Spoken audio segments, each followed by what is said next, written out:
back to Psychedelics Today. This is Joe Moore coming at you from Breckenridge, Colorado. Today on the show, we have a really cool guest. This is a fun one for me. Joel Lambert. Joel Lambert is a former Navy SEAL and star of the Discovery Channel TV show Lone Target. Joel used psychedelics to get a lot better. Joel's an incredibly dynamic person. Had a really fun time chatting with him and really hope to be able to do some work with him in the future. Joel worked through a really substantial healing process, I believe with Ibogaine and 5-MeO DMT, and ended up in amazing shape on the other side.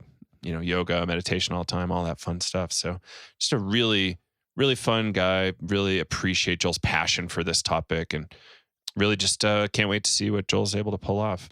Yeah, another name of the show is Manhunt. Is that what I called it? Lone Target or Manhunt? There's two different ones. As I was recording with Joel, I noticed all sorts of cool movie posters behind him and I was pretty excited about it. So premise on some of the shows is kind of set his skills against some of the best military tracking units elsewhere in the world. So who tracks well and who can evade really well. And it's a pretty exciting concept, but we get mostly into the psychedelic stuff and it's really fun. All right. I think that's it on the intro. Thanks, Joel, for being here. And I can't wait to talk to you again soon, I hope. Everybody, July 22, we kick off Navigating Psychedelics for Clinicians and Therapists. You can learn more at psychedeliceducationcenter.com. And this is a great place for coaches, therapists, nurses, doctors, PAs, NPs to get skilled up in and around psychedelics and just get ready. You are going to be seeing, if you aren't already, people coming to your clinic or coaching services or wherever saying, hey, I did this ayahuasca or I'm about to go do ayahuasca or consume mushrooms at a music festival or at an intentional retreat. I just need to know, am I healthy enough to do it? Or help me integrate when I get back, please. Are you going to be part of my team or not? And we get into a lot of how to approach this. How frustrating would it be if you had to turn your clients away if they need help because you were a little nervous about your license. So we get into plenty of this license talk. We get into a lot of how to protect yourself legally, what you can and can't do, what's edgy, what's possible, stuff like that. So if you want to get a solid foundation in the psychedelic landscape, this is it. You will more easily be able to navigate to where you want to be in the space. This is not training for being a sitter.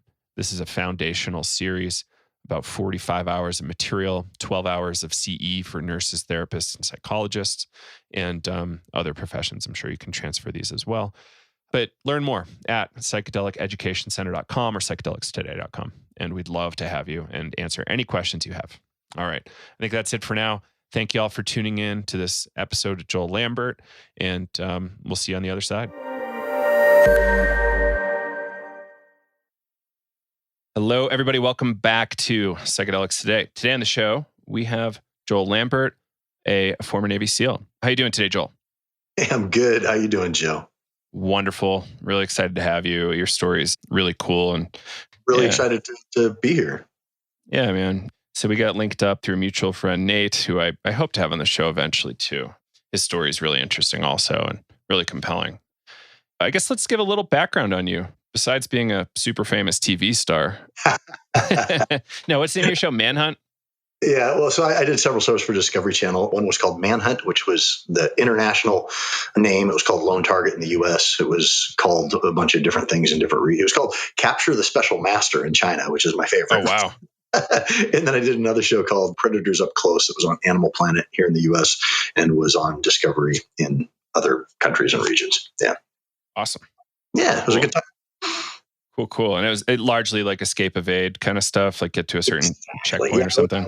I would, I'm a former Navy SEAL. And so we would set this up with other countries, special operations forces or fugitive recovery teams or specialty tracking units. And I would insert into their country. I'd skydive in places I wasn't supposed to be. I would come up to the ocean. I would cross borders. I would slip across unnoticed under trucks. And then I would ping that country operations force, and they would launch everything they had to come after me. They would track me with dogs, with human trackers, with SWAT teams, with drones, with thermal imaging, whatever they had, they would throw at me to track me down and try to take me down. Well, I would do escape and evasion. I would set booby traps. I would do deception trails. I would go to ground. I would do counter tracking, anti tracking, everything I had in my repertoire to throw them off or deceive them. Well, I tried to make an extract point 2 to 4 days away, and then they would take me down or they wouldn't. And it was really intense. And of course, this is a foreign country's prideful, operational, real unit. So they want my head on a platter for God and country. And of course, I'm wearing a big trident on my chest. So I'm representing my brotherhood. And so it got pretty heated, and it was very real. That's incredible. Awesome. All right. Well, you got me even more excited. So I'm going to watch it all probably this weekend. Good. Yeah, cool, man. And you did about 10 years in the SEAL teams? I did 10 years in the Navy, and all of that was in the SEAL team. So I went into the Navy. I went through boot camp, and I went right to my A school, and then I went right to Coronado, the Silver Strand, where I went through BUDS, Basic Underwater Demolition SEAL Training, which is the screening and selection process for individuals who want to become Navy SEALs, and it's legendarily brutal. And it was it was an amazing time. And then I went on to the East Coast, SEAL Teams 2 and 4, and deployed operationally to Eastern Europe and to Afghanistan. And then after my operational tours, I came back to the U.S. and moved back to San Diego, where I was a BUDS instructor myself. And so it was kind of full circle. Cool. Yeah, it was full circle. It was imparting those things and screening and bringing that what I had back to those that were trying to be, and then bringing them, letting them in and training them for the next generation to go work with my brothers downrange. And so it was a very fulfilling part of my career. Awesome. Yeah. So how I typically picture Navy SEALs, like super duper high performers, wildly tough, right? Mm-hmm. And you gotta be super tough to do what you're doing, right? Like this is not a kind of weekend hobby. This is like a real deal. So even to stay in, you got to be really wildly high performer too, right? Yeah, it's a wolf pack. It really is. It's a brutal experience screening, and then it's a brutal experience being in the teams, and it's that way for a reason, and a very good reason. And while it is, it might not be the most conducive way to, for your holistic healing and your general outlook on life. It really does make us into what it is that we need to be to do the job that we do, and we all did that gladly and willingly. Yeah, awesome. And like, this is your life, right? Like, this is how you exist for about a decade. Yeah. And then at a certain point, you have to transition back into kind of this crazy civilian world. Yeah. And we, as a nation and as a society, haven't been doing very well with that. Although in the last decade or so, I think we've gotten a lot better. But when I was in at the beginning of this conflict, and even still now, we just don't do a good job of recognizing that there needs to be a transition from a war fighter into someone bringing them back into the tribe. And when you look at warrior cultures throughout history, in almost every society that has a warrior tradition, there is some sort of ritual or acknowledgement of these warriors coming back from whatever it is that they do. And the medicine man or the shaman or the religious persona or function in the tribe would do something to isolate these warriors. Would come back, the Native Americans, and they'd stick them off in isolation, and they weren't allowed to interact with their tribe or their wives or anything like that until the shaman symbolically or ritually cleansed and purified them, and then they were brought back in. And even the acknowledgement of a ritual purification, whether it is something specific and material and effective or not, just that acknowledgement is huge. And we don't do that. We bring these guys back from going, and I'm telling you, into the special operations world, you are going 100 miles an hour, and you don't understand how life speeds up, and everything is just going so fast comparatively. And to try to interact with the civilian world it's like an F-16 trying to fly with a Cessna. Their speeds do not overlap. The F-16 has to do, racetracks and loops just to kind of stay in the same airspace. That's what it's like as a special operator trying to relate to civilians when you are in the thick of it. And so when you come back to not have something to usher you, to off ramp you, to integrate you back in and acknowledge and cleanse back into the world, results in a lot of unnecessary bad shit going down, for a lack of a technical term, Right. That's a good way to look at it. Yeah, like think of me like hungover on a Saturday or something, like, and you're trying to pass me or something. And it's like a very different speed. And I get that too. Like I certainly not operating at a, SEAL level, but like when I'm going high speed and like trying to charge at something, it's a different deal than like the person is kind of lackadaisically going through their day. Yes, you get the concept. And when you magnify that times 1,000, when you're talking about people doing real war fighting stuff and then coming back and dealing with people who just don't know, care, or understand, and just living in a completely different existence, there has to be some sort of bridge. And we don't have that, although we're starting to, I think, acknowledge that it needs to be there and find ways to do that. I mean, it's something in our society that's missing in a lot of places. I think there's a really great book that I love called Iron John, which talks about the lack of ritual and introduction from boys into manhood and what that leaves us lacking. And I found those things in the SEAL teams, in that tribe of men. But in our society, we have lost a lot of that. And so it makes for a lot of the things that I think our society tries to find and misses and misidentifies, things like toxic masculinity and things like that. That's a misidentification of a problem. And the apparent solution that people who don't understand what the problem actually is oftentimes worse than the problem itself.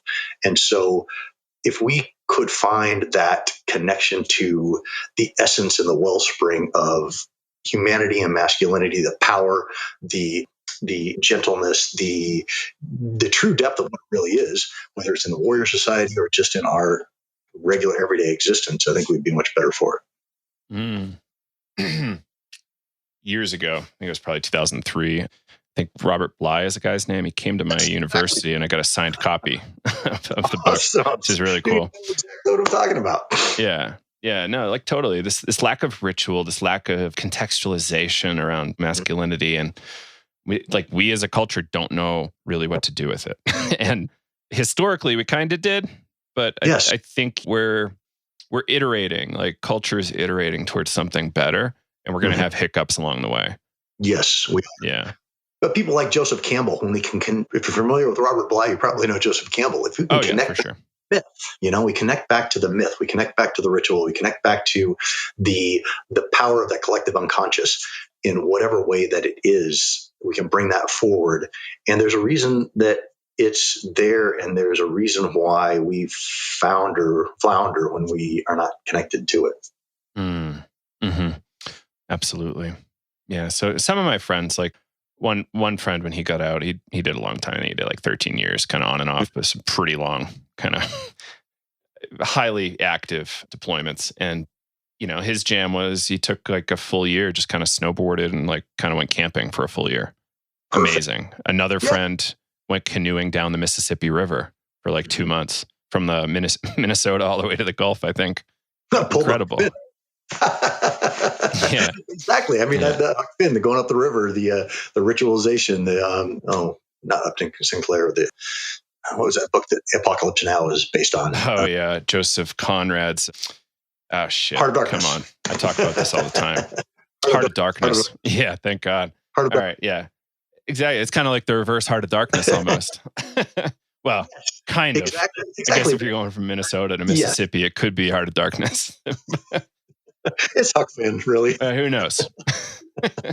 So, but just the fact that they recognized that there was and we know this. We know this in the core of our DNA, and so that's what they were doing. They just knew that it was time to shed something. There was a transition, and they found that, and then made it happen. Yeah. Right. So I think there's room for ritual here. I think there's huge amounts of room for psychedelics, which we'll get to in a little bit. But before we get into all this stuff, Joel, if you're up for it, kind of chat about what it was like for you to kind of return. What kind of problems did you run into as an individual?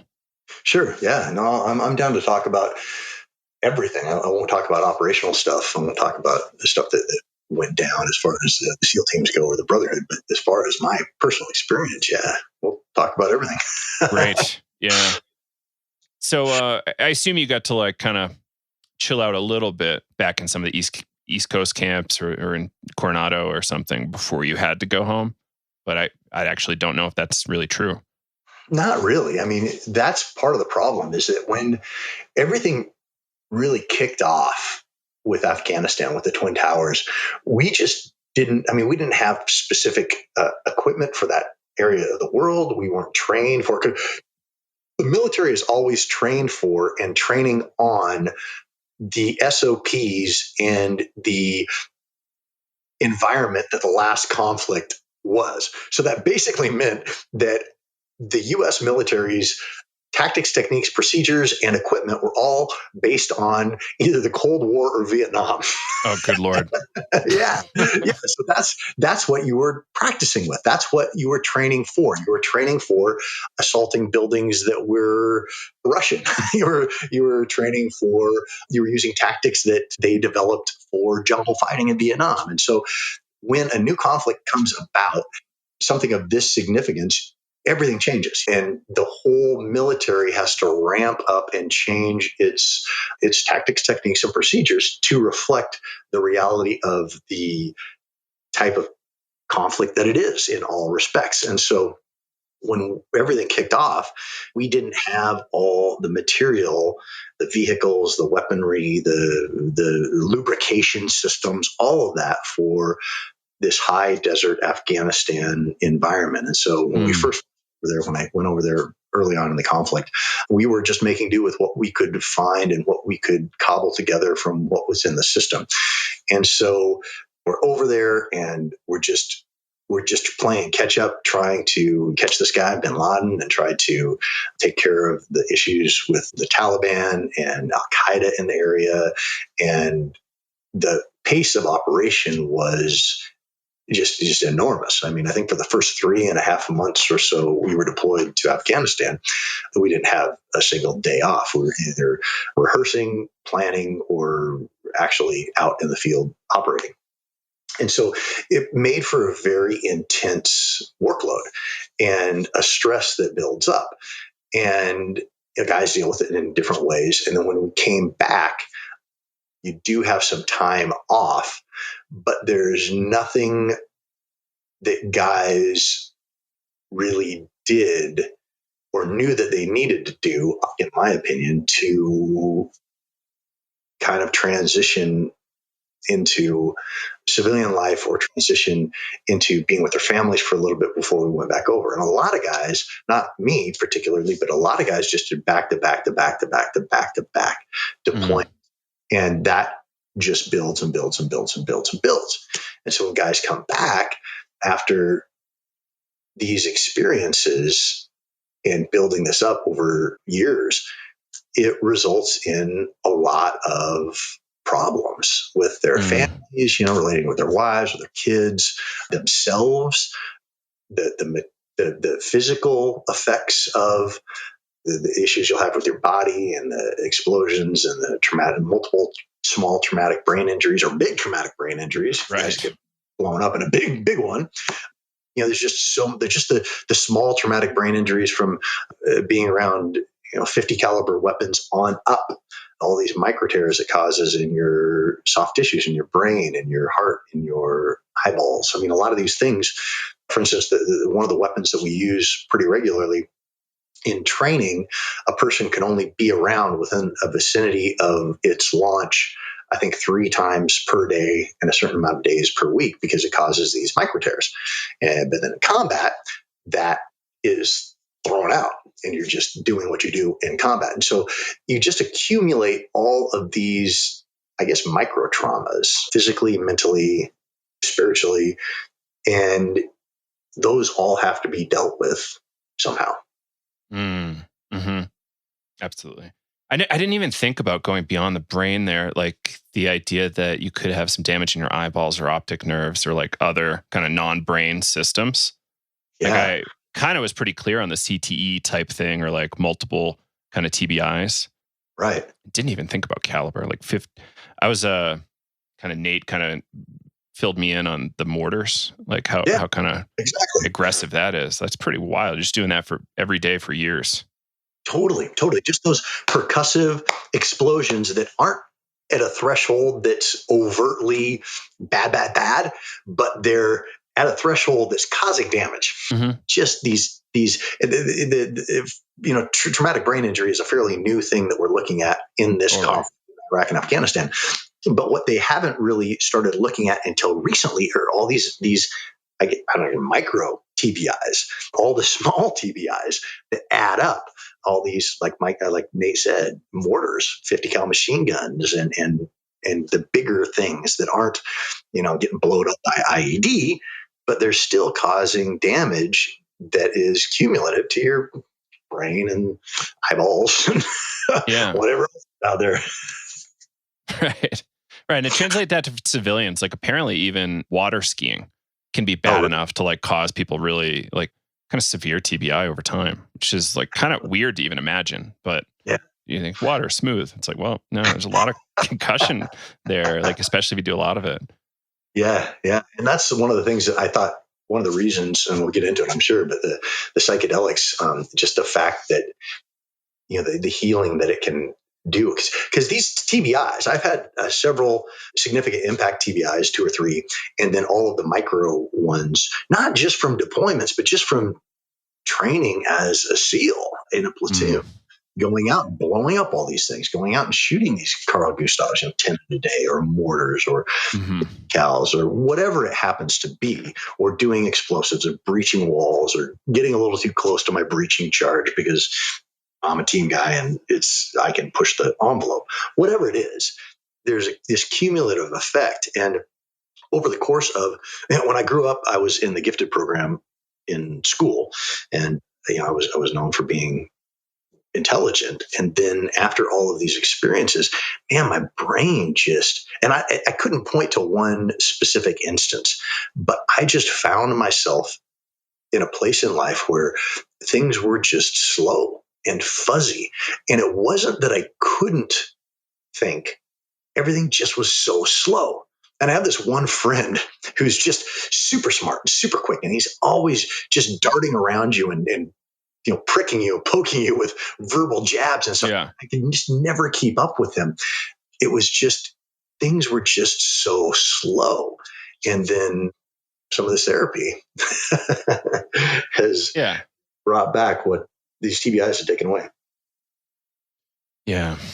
So what was the most noticeable for you when you kind of came back to civilian life?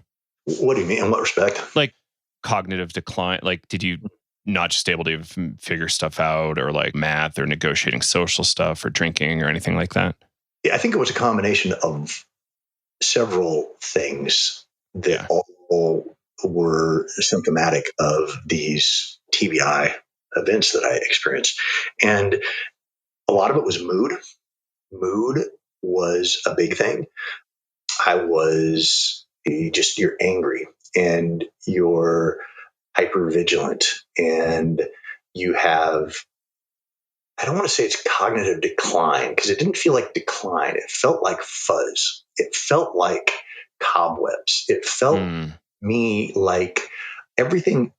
It felt like I had this 69 Mach 1 351 Cleveland Mustang that was just a premier piece of machinery, and it was sitting in this garage, and the tires were flat, and it was covered with a layer of dust, and there were rats in the carburetor, and all the pieces were there, and the paint job was still good under all this, but there was no way to get it started, and you just knew that there was a lot of work that needed to be done to what was still there. So it felt like everything was still there, it just wasn't working. It wasn't working right.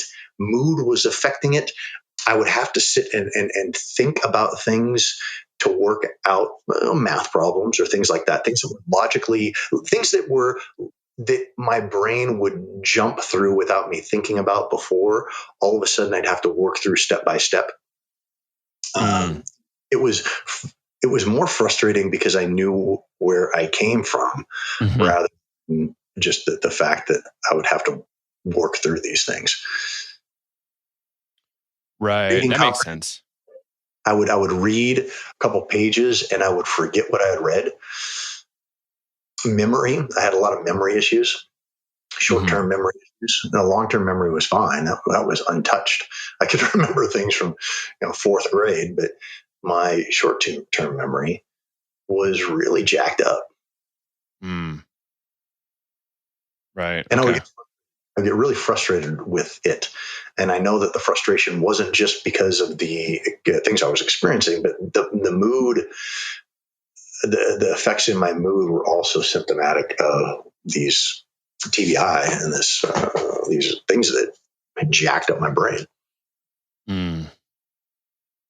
And how long did that kind of go on for you? It went on, it's hard to pinpoint where it really began because it was a slow and subtle encroachment. So I think probably from about my first couple years making it into the teams through getting out, through my whole career in the teams, through getting out, through the decade that I had been out, I started noticing it. And I think when I started making a conscious effort, when I got out of the teams to kind of heal myself, I know that there were a lot of emotional wiring harnesses had been disconnected. And so I started doing things and trying to find ways to reconnect myself to myself. And the acting classes were one way. I started pursuing meditation and meditative practices, and those helped. I did a couple other things. I did some magnetic brain treatments. I did things like that. And as I started settling back into myself as Joel and not just as a SEAL, I think the injuries that I had, TBI wise, started becoming more evident because they were separated from my whole experiences in the SEAL teams, my identity in the SEAL teams. And I started kind of coming back to my own identity outside of being a SEAL. I started noticing the baggage that I had from the time in the teams. And one of those was this brain issues. I mean, I was no longer going out and drinking 4 nights a week with my brothers or just focusing on the things that I used to focus on in the teams. Now my horizons have broadened back out and the injuries started becoming more evident. And these weren't things that when I went in the teams, I knew that I was going to jack my knees up and my back up and I may not make it out alive and all that. And that was a good trade for me. This is what I wanted to do. And so I didn't feel that I had anything stolen from me or that I had ended up with a short end of the stick bargain that I didn't agree to. I knew what I was doing and I would do it all again in a heartbeat. But that still didn't mean I didn't want to have healing as much as I could for these things that I was carrying around, Yeah. When did psychedelics come on your radar? And as far as psychedelics coming on my radar, I would say probably about 2 years ago, I heard a rumor from some team guys about this treatment, this psychedelic treatment. And they may have mentioned Ibogaine, they may have mentioned DMT, they may have mentioned some of these things, but I don't recall because I didn't know what they were. Yeah. But I know I remember hearing some rumors. And when I heard the rumors, the guys were like, I can't talk about that. I signed NDAs and I can't say anything. I was like, okay, cool, I get that. But it tickled the back of my brain. I'm like, that is really cool. And for some reason, it spoke to me. And it stayed in the back of my brain. And I thought, yeah, that's something I'd be really interested in pursuing. Not because I felt like I had all these TBI and I had all these things that I needed to heal. I didn't really know what I needed to heal. Mm-hmm. I really know now looking backwards because I can see more clearly after the treatment. But at the time, I think I was more fascinated with just the consciousness expanding aspects and the possibility of kind of bringing me back or advancing my consciousness or opening me up to something else. It was, I didn't really know, but it was something along those lines that I was interested in. And so I mentioned it to a couple of people, and I thought, that's something the guy who mentioned it to me, who I first heard the rumor from, I kind of made a mental note. Next time I see him alone, I'm going to ask him about that. I'm going to talk to him about that. And I never did. And it really, it didn't go any further than that. And then about a year ago, maybe a little less, came up again in conversation with a friend of mine a girl who's had nothing to do with the SEAL teams. And she mentioned something about ayahuasca. And I said, that's cool that you mentioned that, because I know that there's something going on with SEALs and ayahuasca or something. I don't know. And I'm interested in pursuing that one of these days when I get around to it. And she said, oh, you're probably talking about the Ibogaine program. I'm like, how do you know about this? And she said, one of my friends is a former Navy veteran who's involved in getting funding and working with the government in some of these new psychedelic therapies for special operators. And I'm like, you got to be kidding me. I'm like, introduce me to her. And so she introduced me to this woman, and I said, I'm interested. Is this the program that you're talking about? She said, yeah, I'm involved with some of the people involved in that program. And I said, can you connect me to these people? And so she did a connect with Martin Polanco, the doctor who is running a lot of this Ibogaine treatment. And we talked about this before we started recording. I guess it's 20 something years he's been down in Mexico doing this for addicts, for people addicted to opioids and heroin, and people who just have no place else to go. Mm-hmm. And the results he's had have been incredible. And so she connected me with Dr. Martin, and we had a phone call where he kind of pre-screened me, asking me why I was interested and what my intentions were with the medicine. And I said, I really am interested in going deeper into consciousness and opening myself up to that. Here are some of the things that I've noticed that I'm carrying around with, or the issues that I've had from the teams, some post-traumatic stress and quite a few traumatic brain injury instances.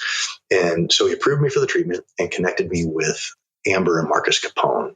Marcus is a team guy, and his wife, he's one of the first ones who went through this treatment in Mexico with Dr. Martin, and it completely changed his life. And they provided a grant for me to go down to Mexico to experience this. And then Dr. Martin's group sent me some workbooks and some pre-work to do for the experience. And I started going through the pre-experience work, and things started happening at that point. And that's when I started thinking, maybe there's something really significant to this, because things started coming up.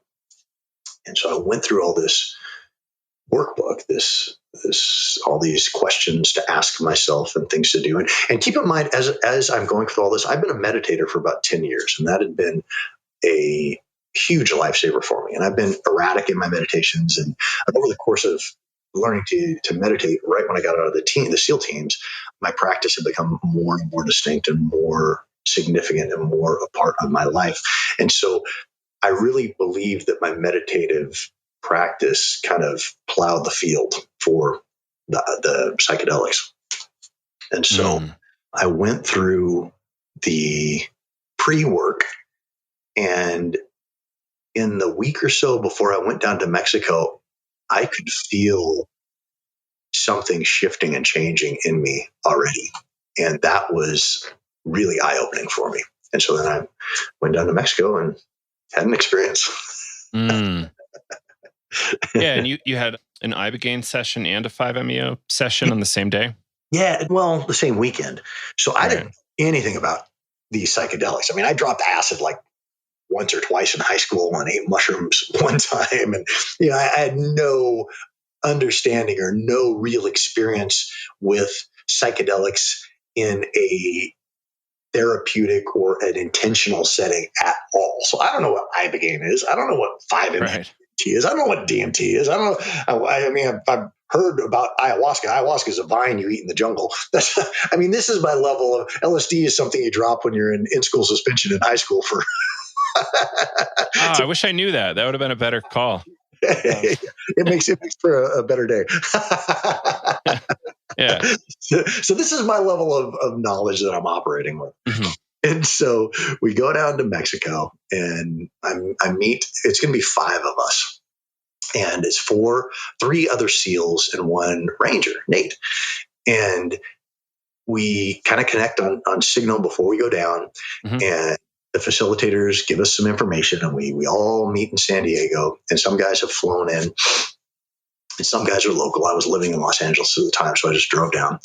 And we have a big meal and we meet at a restaurant and then we drive down to the treatment house in Mexico. And we get there and the lunch we had is the last thing we're going to eat because we have to be in a fasted state for the Ibogaine because that's pretty hardcore. Ibogaine is no joke. And we get down to the treatment house and they're starting IVs on us and they're doing EKGs and they're doing medical screenings and there's medical personnel there.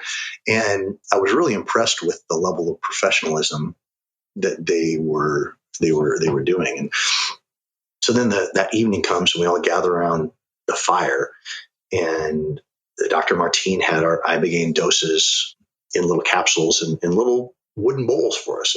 And fire going, and we had a bit of a ritual and a bit of a burning of things we'd write on a paper that we wanted to leave behind. And we all went around the circle and said what we wanted to say. And all of us are guys aren't talking too much. This is all a little strange for all these SEALs, Rangers, and so it's not like we're all super open and huggy and all woo with each other.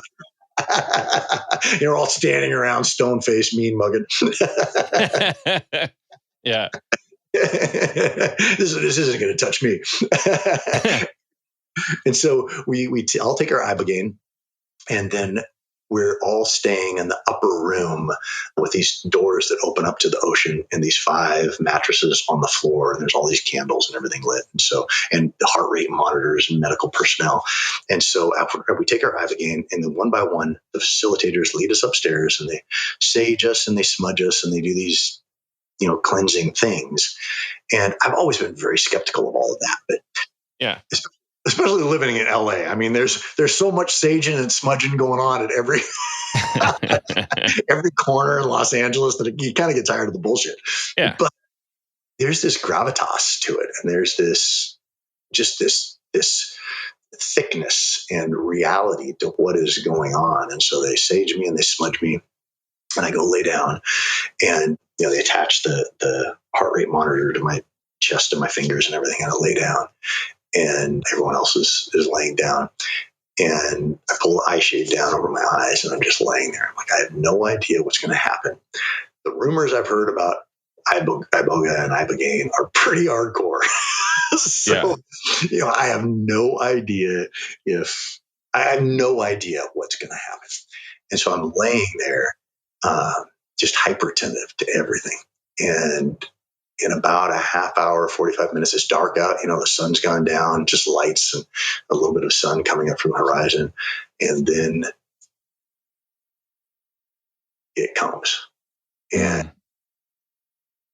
it started off with this buzzing, this nightmare buzzing started happening all around me. And then the visions, boom. And I have never seen, Joe, anything with my physical eyes with the clarity and distinction and reality that these visions were playing in my mind. And it's a nightmare. I mean, it is a literal nightmare because one of the things with Ibogaine is that you are in a dream state. You feel you're 100%, you're completely awake, but at the same time, you feel that you're in a dream. When it started, I'm like, oh yeah, this is what dreams feel like. I'd forgotten because you don't remember dreams when you're awake, but I remember this is a dream. This is a dream, but I'm also completely awake. And you're existing in these two places. And it was hours and these things are coming at me and it was indescribable, but it was an alien machine hell of fractals and a consciousness that was like nothing I could conceive of before experiencing this in this alien machine hell. There were just visions and visions and visions, and I just let them come. And at one point, I started dry heaving. I started retching, and now I know about the purge aspect of things, but I didn't then.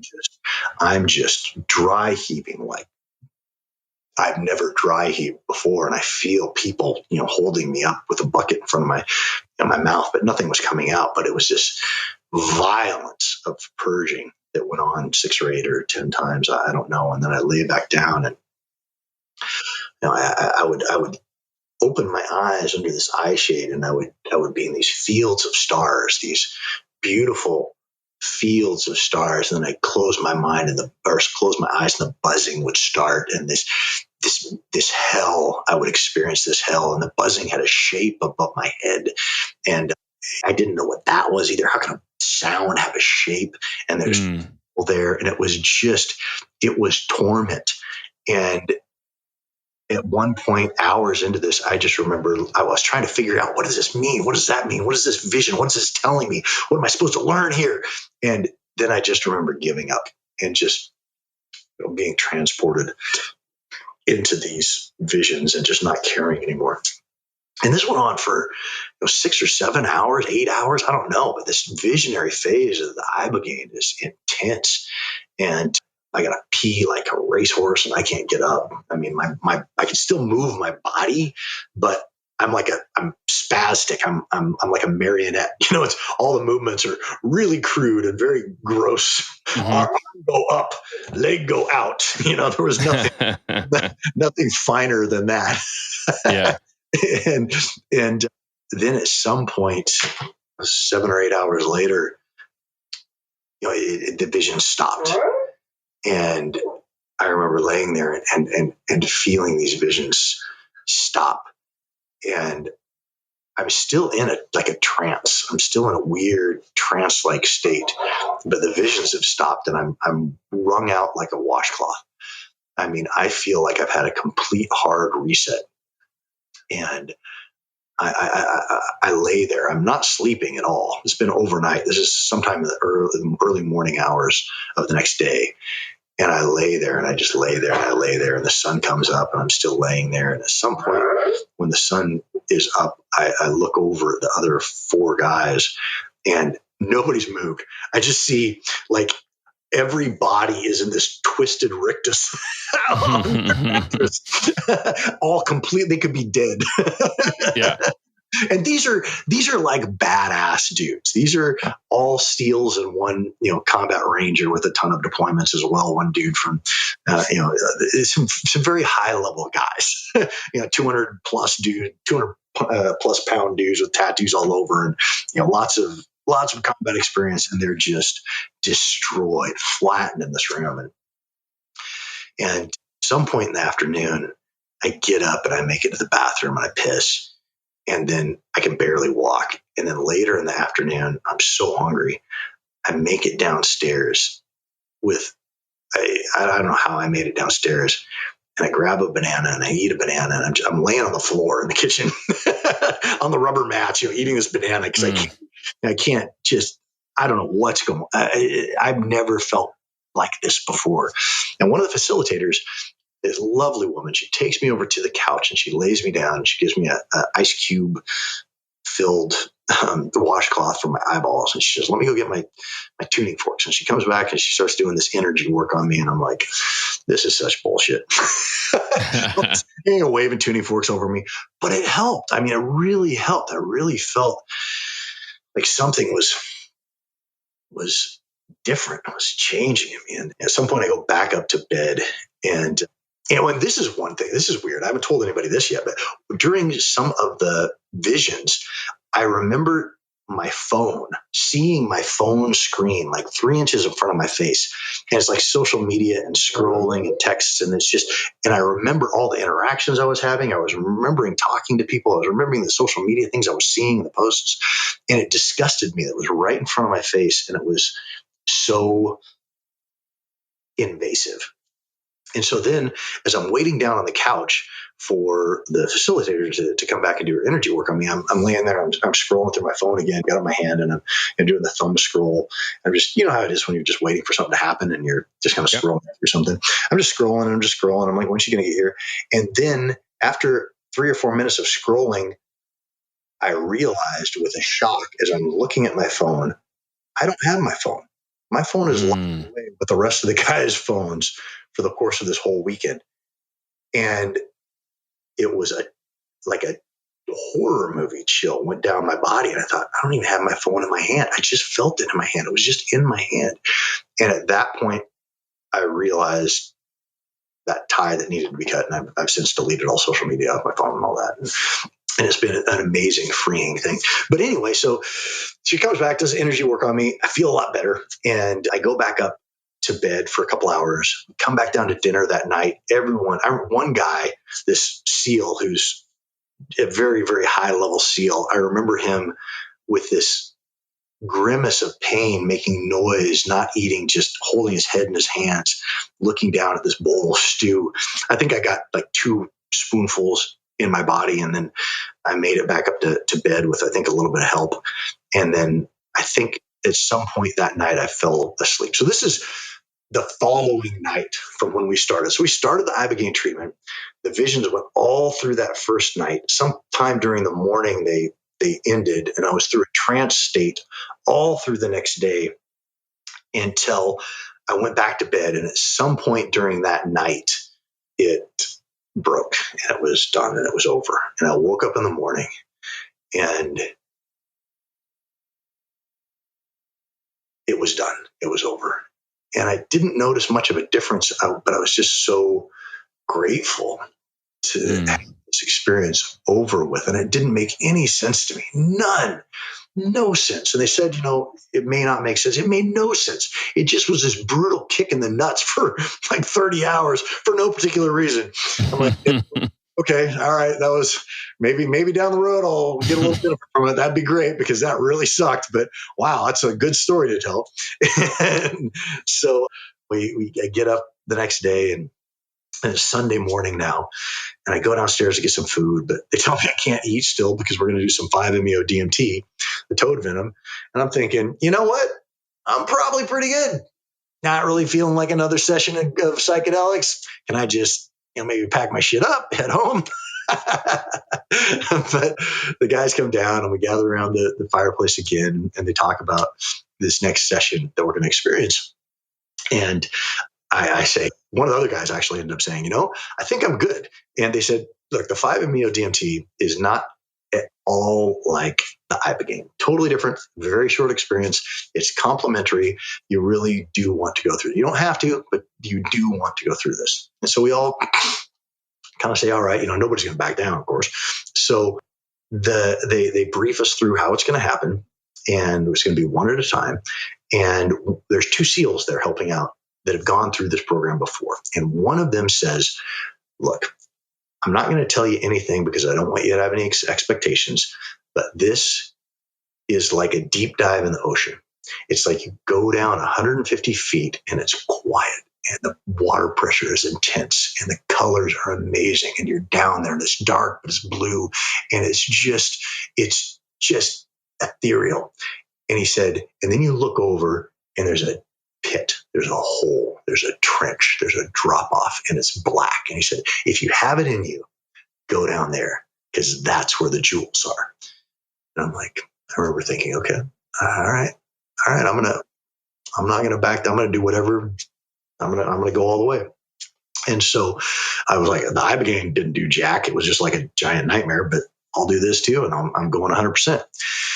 And so I'm number 3 of the 5 guys, And so I go out by the pool and I bring my journal because they said it'd be helpful to write some things down before your experience.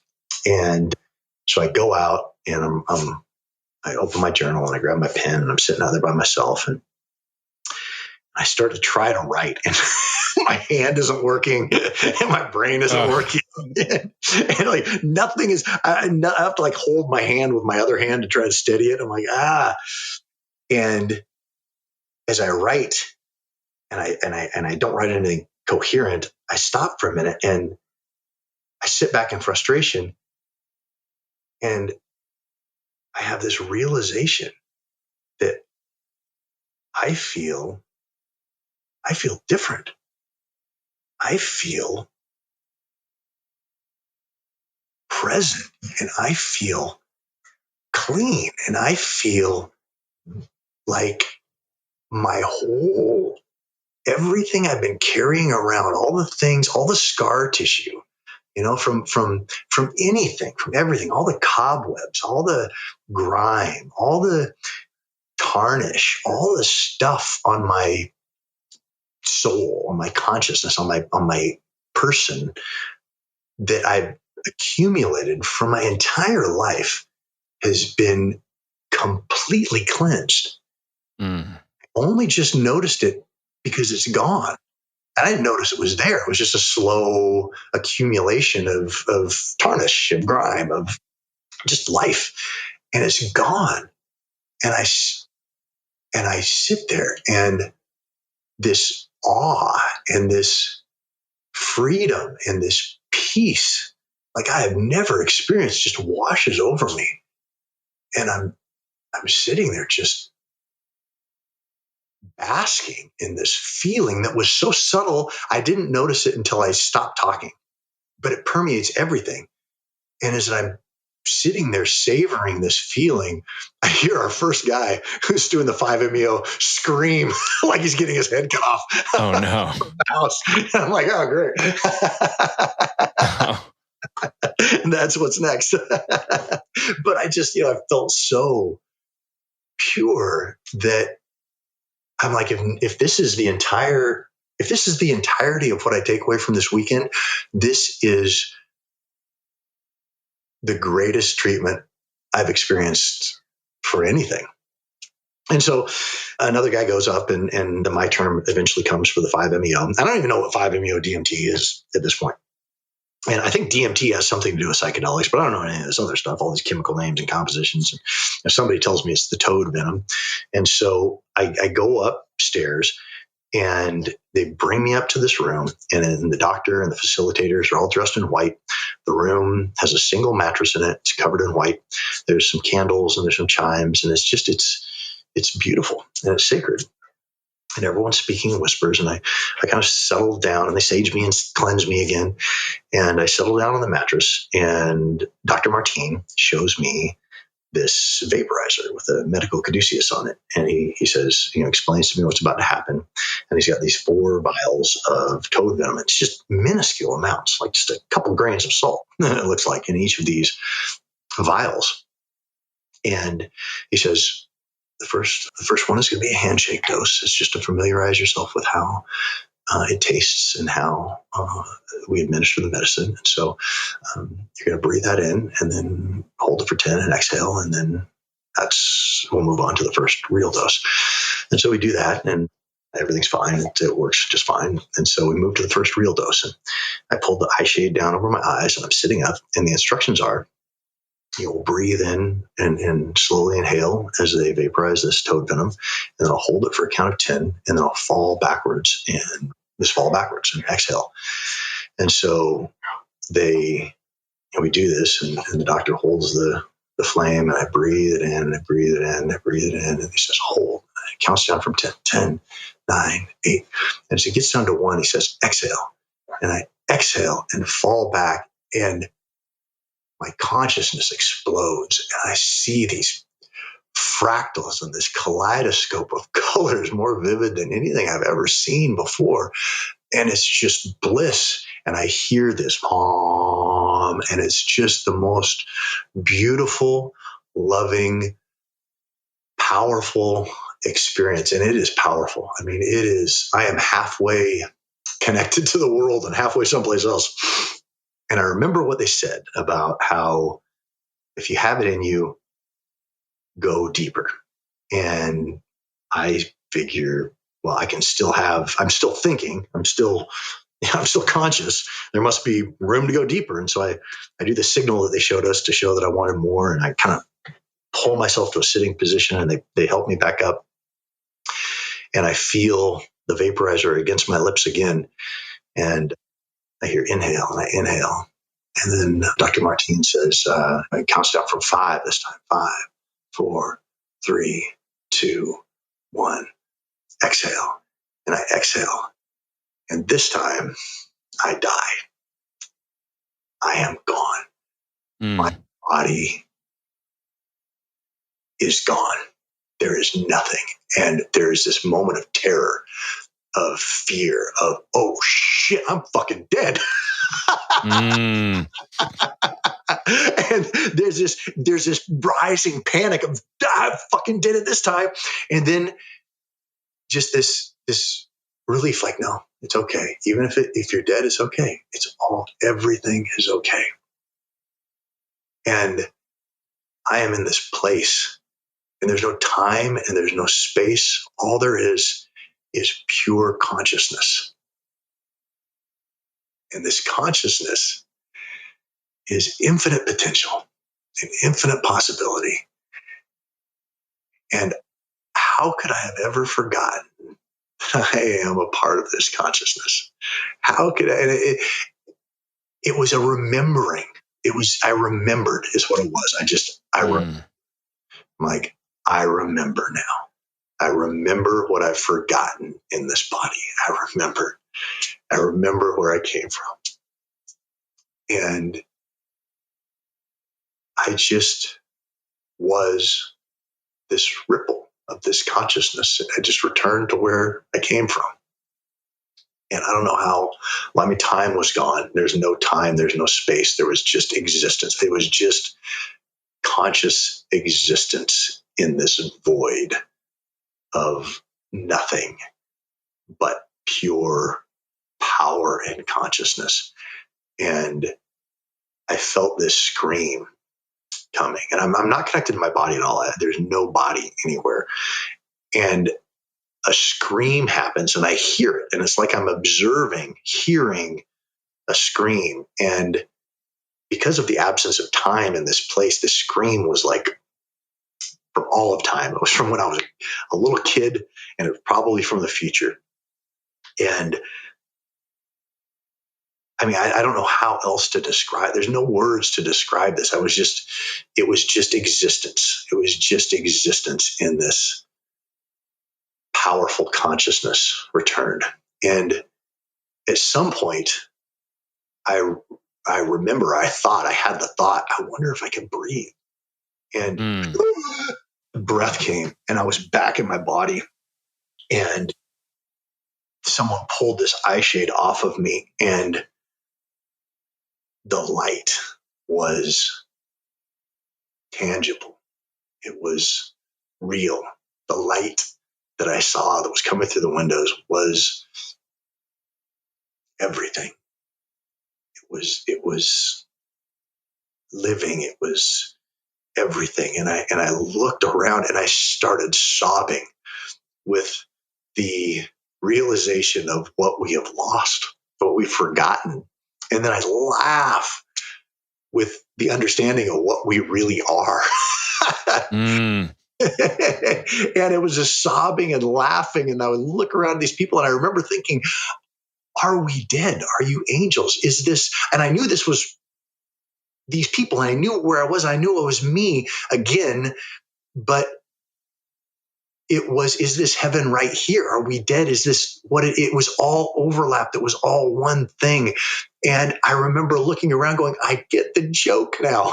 I get it. It was as if my entire existence, my entire life was the day of a surprise birthday party. And I was going through the motions of life, not realizing that there was this whole party planned. And then I walked in the room, and there was a surprise. It was like that moment. And I remember sobbing there and whispering, I'm born. This is a moment of my birth. This is there is no beginning or an end, but this is a beginning in this temporal thing that we're in. And it's been, over the course of several weeks and months, there has been a slow settling back somewhat into maybe more of what things were like before this experience, but it's not gone away at all. My meditation practice has become something, an entirely different level. There's nothing I want. The experience of that existence, I don't want to use the word place, but that experience of remembering has changed every single thing about my life and my desires and my understanding of things and my experiences past and going forward. And like I say, my meditation has been phenomenal. I've been just reading everything I can. And what's crazy is that I started microdosing after this to connect back to the medicine, and that has been phenomenal. I used to use a lot of cannabis to sleep because I was having real difficulty sleeping. That's gone. I've had a couple more other psychedelic experiences past this that have connected back and kind of reminded me. But what's crazy is I think I'm actually moving past the psychedelics now. And it's been amazing, and it's been incredible. And I'm a huge psychedelic proponent and fan, and I want to bring this to people as much as possible. But what's amazing is that with the meditation and with the practice and with, I think, the integration that the group has provided for me and my own integration and my own practices, it's gotten to where my consciousness and the springboard that the psychedelics provided has taken me to a place where I feel like I don't need them.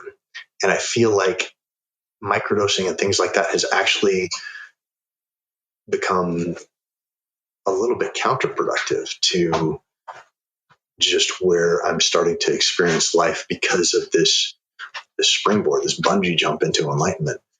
And life is, it's an entirely different thing. It's an entirely different thing, Joe. Yeah. This is amazing, Joel. Like this idea that not only did you recover this huge part of kind of what you identified yourself, you had this like really amazing mystical experience. Yeah. Really, really amazing. Yeah. It was incredible. And I know that and what's awesome about these medicines is that, I had what was completely unexpected. I didn't expect any of that. It was exactly what was right just for me. And it was more than I ever could have imagined, more than I ever could have conceived of experiencing or being given or having from this experience. And everybody who has experienced this through this program, whether it's been a darker experience or whether they've fought or refused it or they've had to have a couple different experiences, it's always been exactly perfect for them, whether it's been a step or whether it's been a leap or whether it's been a healing experience or whether it's been an experience of starting to knock down walls and open things up. Whatever the guys need, it seems to be exactly what is provided for them. That's great. All right. So meditation is nicer for you, feels more productive. Microdosing was helping. Cannabis, you were able to kind of cease. I'm kind of similar. I'm going to sleep. I need to take a whole bunch to sleep these days.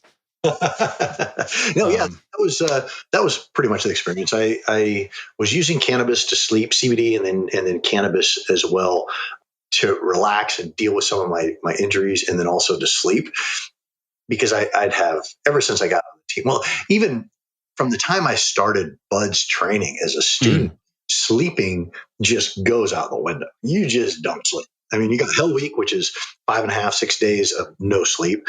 And then you have Buds, which you don't have very much sleep at all, 4 or 5 hours at night. And then you go to a platoon, a SEAL team, and the pace of everything is so high that sleep just really isn't given the emphasis that it should be given, at least for me and my generation. And so I needed, when I got out of the teams, sleep was a major issue. And I think it is for a lot of us. A lot of guys I talk to, team guys that are getting out or that have been out for a little while, they just still are not sleeping. And so there were a lot of things that I had done and that I had experimented with to help my sleep, and a lot of them did, but I still wasn't having great sleep until I started using cannabis, and then I started having real great sleep. Then I went through this treatment, and now I sleep phenomenal, and I don't use cannabis at all anymore. I don't need it. I don't have any sleeping issues whatsoever. In fact, the one time I tried to use cannabis, in fact, I should probably back up so I give a better context, because I had the Ibogaine, I had the 5-MeO DMT, I had this enlightenment experience of the void, I had this thing that changed the foundations of the existence of the rest of my life and everything that I thought I was and that I wanted to do. It was that powerful. It also healed my brain significantly. Now, all of a sudden, I found that my thinking became much quicker. My diction and word choice and responses and all the things that I used to feel just in processing information just became quick again. And I got turned on to microdosing. So I started microdosing psilocybin. And that really helped. And that would connect me in my meditations. That would connect me back to the medicine. That would open things up. It would open those neural pathways in the brain and just fire up the whole lobes and stems and all of that mass of junk up in my head. It would just open everything up. And for several months, I did that as well. And then I went to a ayahuasca circle in Los Angeles because I'm so fired up on psychedelics right now. I'm like, this is amazing. And I can think and I can feel, and my whole existence has changed. And there's this connection to God and the universe and the self. And it's just amazing. And so I go to this ayahuasca circle. And the one thing I got from the ayahuasca experience that night was, you're healed. You don't need this anymore. It's still there for you, but those big traumatic, dark experiences that you kind of are expecting that you still need to go through or to have, it's done. It's done. It's done. And I came back from that, kind of, wow, that's interesting. That's very interesting. And so then over New Year's, my girlfriend and I, we went to, and she's had a couple experiences as well, and we're both on the same path together, which is just phenomenal. And she and I decided to go down to Soltara in Costa Rica and do a 3-day ayahuasca retreat over New Year's.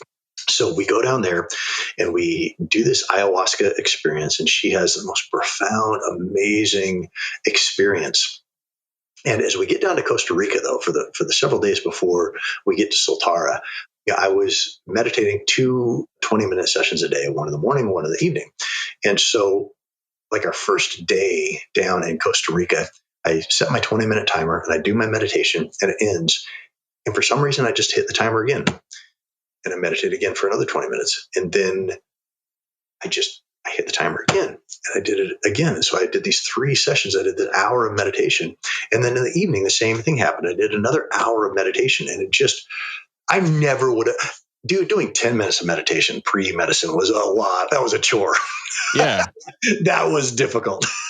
And so this isn't something I was trying to do because I'm trying to, flex spiritually or meditatively or anything like that. It just occurred. And the next day, the same thing happened. And the next day, the same thing happened. And the whole time through this retreat, the 10 days that we're in Costa Rica at the retreat and post, and Lindsay's doing this with me, I meditate for an hour in the morning and an hour in the evening. And it's profound. And it's not me, really. It's happening. The meditation is just occurring. And I'm having some pretty profound experiences meditatively.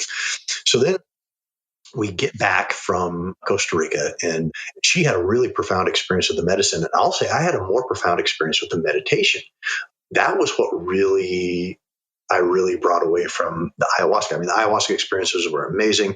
It was beautiful. It was love and light. It was a continuation of the 5-MeO experience and the microdosing experience and the other psychedelic experiences that I had from the beginning of me experimenting with these or experiencing these as therapy, as therapeutic and consciousness expanding.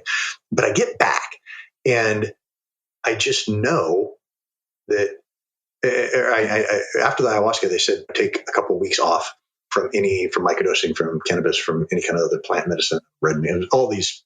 I'm sure you're aware, all these restrictions to kind of help them integrate into your experience. So for people who don't know, after ayahuasca, pre and post ayahuasca, there's a lot of strongly recommended things for you to do and not do to help the medicine integrate and to honor the medicine and all of that. So we did that.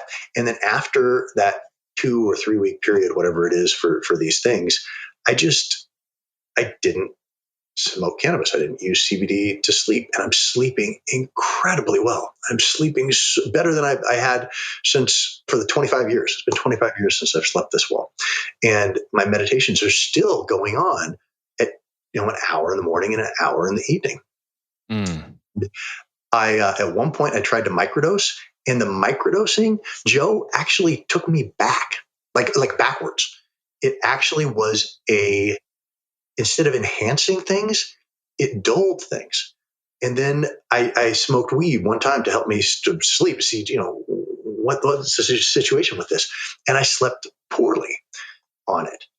And it was not as if, it is that these medicines, these molecules that open this door to these experiences and to this healing and to the self with a capital S and to all of the capabilities that psychedelic therapies and medicines have healed me to a degree that now I'm through the door, perhaps, and I still would love to have experiences, at Soltara again. That was an amazing place, or guided here and there, maybe once a year or something like that. But as far as needing or finding benefit from microdosing, which I'm a huge fan of, or cannabis helping sleep, the need is gone. Not only is the need gone, but when I have participated in it, it's actually been a negative. And I love that. I love that these have the ability to take you someplace where your standard existence is such that these incredible medicines are not needed. When the patient is healed, taking the penicillin is not going to help them out. Right. Like the idea that some folks will have to be on pills the rest of their lives, sometimes like 7 different pills at once or more. Yes. Yeah. It's a nightmare compared to your result here. It is. And I'm just so grateful because it's just grace. It's not that it's just grace. It just is. But I think that just what's happening right now with the acceptance culturally and legally for these medicines and the realization of what they can do, there's an opportunity here. And I hope that the big money that comes in and the pharmaceutical companies and the people trying to somehow get a patent on this stuff doesn't screw it all up, because there's an opportunity here, I think. And I think that we may be ready socially for it. And it's not just, there's other people too that are going to be having these experiences at this level that I have had, and then at other, wherever they're at. There's an opportunity for this great leap forward. Not in a Red China kind of way, but you know. Yeah. So like 5-MeO DMT is going to be incredibly cheap, I believe, going forward. For now, I think. But Yeah. it could be some weird patents, and then there's a little bit of environmental issue around Iboga, and I think there's no synthesis for Ibogaine, so we're not going to be impacting like the pretty endangered thing. Oh, I hope. Yeah, I hope so too. Because that's obviously that's a big concern, is just the ethics of these natural medicines and the nature that we disrupt to extract them. We're not a tribe of 50 people, you know. We're talking about millions and millions of people who may be opening up to these, and so synthetics, I think, are really important. But then you have the patent issues, and you have the pharmaceutical companies, and you have big money and big lobby, and you have stuff that's pretty negative. My sense is there's going to be a lot of black market activity regardless of this above ground activity, because like the MAPS protocol will be like way outside of the reach of some folks. What do you mean by that? The pricing of the MAPS protocol, the MDMA for PTSD kind of project, like that, 2 therapists for like quite the stretch of time. Oh, yeah. There's no real promise that this is going to be kind of like democratically priced. Yeah, that's true. But if we can angle this right and keep learning and iterating and build this kind of community at the ground level, why couldn't we use traditional medicines or things that are outside the scope of IP? Yes. If we can get synthetics, so we're not raping the earth and codes, and at the same time keeping them out of a proprietary hands, and then able still to use them in whatever kind of 21st century shamanistic kind of whatever that's working so well. I mean, there's obviously there's something there. I mean, the Shipibo healers that we worked with down in Costa Rica that came in to do the ayahuasca. Oh man, dude, that was not just the tea. There's something amazing there. With we don't even have good language for that yet. No. Yeah. I've experienced it, so I know exactly what you're talking about. So it's like, it's hard to really put a cap on it, but that's pharma's not going to do that. It's not. Yeah. But so then what do you do? I mean, is that going to negate the efficacy of some of this at a certain level? Or is it sometimes just to make it inaccessible to people, like you said, because of pricing issues or insurance issues? Or I think that how can we widen the scope of this while not putting it into the model that we have right now that's going to fuck it all up? Right. So I think like what you and I have been talking about, educating, like peer-based work, partnering with medical professionals when necessary or helpful, and figuring out how to help each other.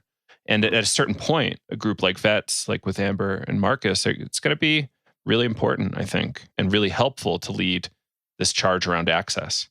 So it's going to be a back and forth dialogue between big business and the people.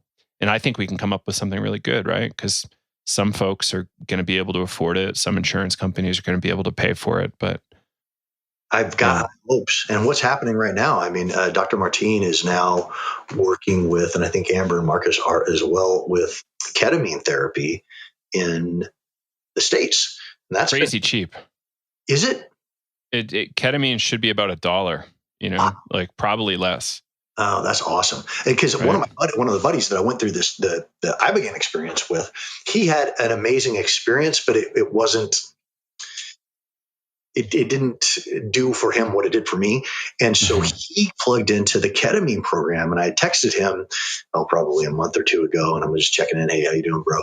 And he was like, I'm doing this ketamine And he said they're injecting it intramuscular, and he said it's incredible. He's raving about his experiences, and it sounds like he's just having profound results from an anesthetic. Right, man. Dissociative anesthetic. I had an 86 milligram injection in my shoulder. Uh-huh. It was extremely interesting. And, I'm not necessarily psyched to go back all the time, but it was like really interesting.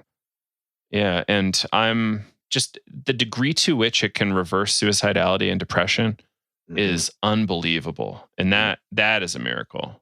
Really excited for more research to come out. And I'm told there's some groups working on Medicaid for ketamine. Yeah. So I don't know how soon that'll happen, but realistically, why couldn't like a charity offer this?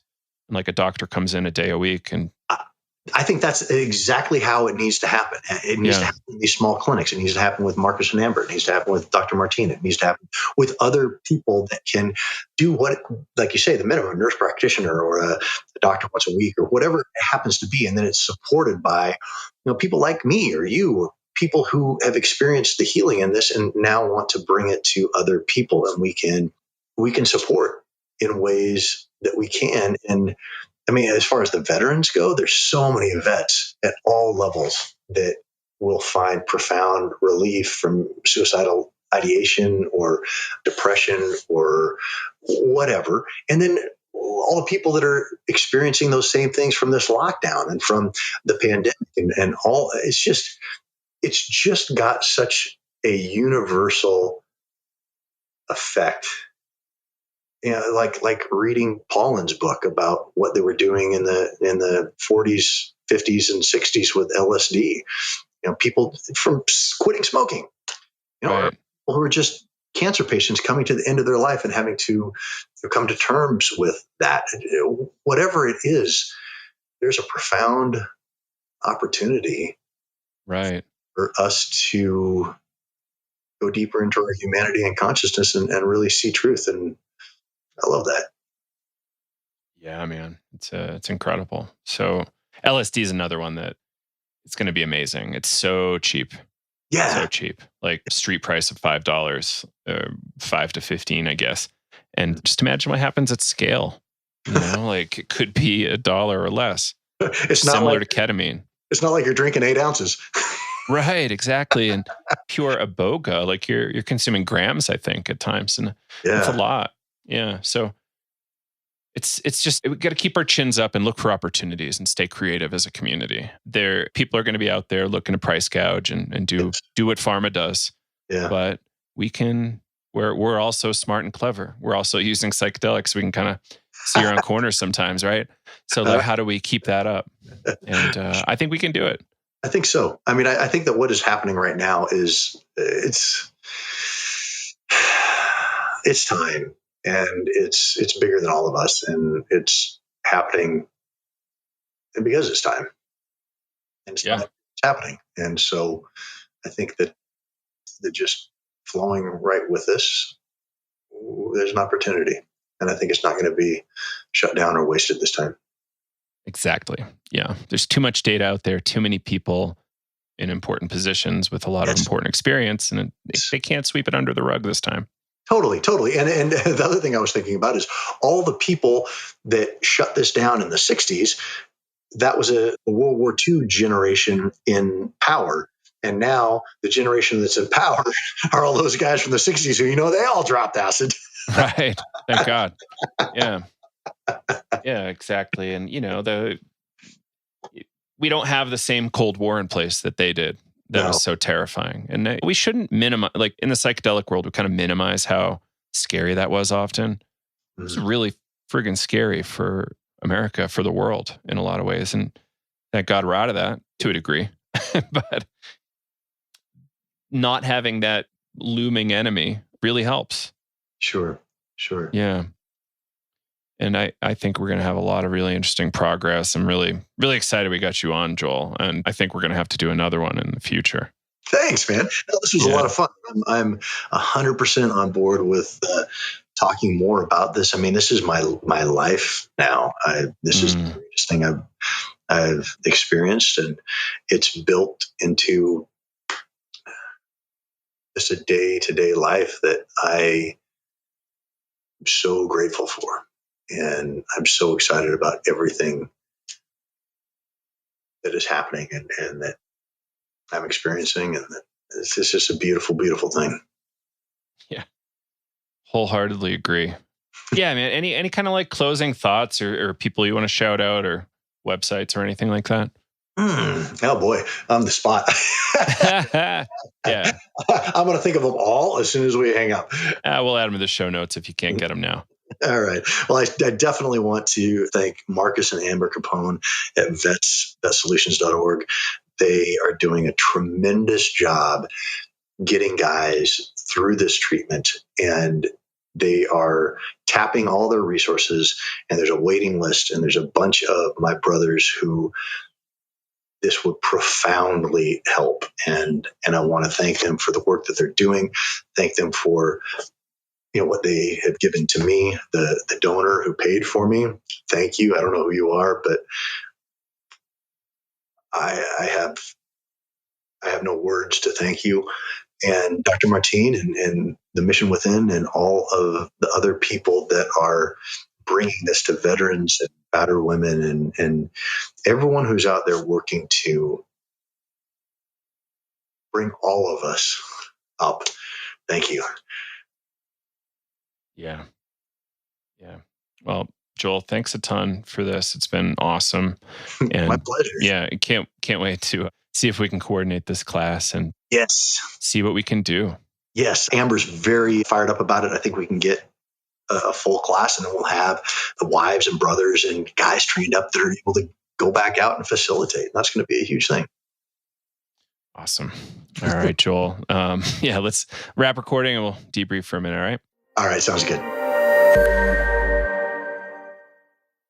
And there you have it, Joel Lambert. I hope you liked that one. The star of Manhunt or Lone Target. Still haven't seen him somehow. I really just want to sit down and work through them all because I'm such a fan of Joel after this conversation and just really, really hope we can collaborate in the future. So again, thank you, Joel, for being here, sharing your story. It's great stuff. And I think it'll be helpful for people. So Joel, let's do it again once you're feeling up for it. All right, everybody. Again, July 22, Navigating Psychedelics for Clinicians and Therapists. Come learn more. Ask us any questions you have about it. support@psychedelicstoday.com. And you can learn more about the class at psychedelicstoday.com or psychedeliceducationcenter.com. All right, everybody. I think that's it for now. This is Joe Moore signing off for Psychedelics Today. We'll see you in a few days on Solidarity Fridays. Bye-bye.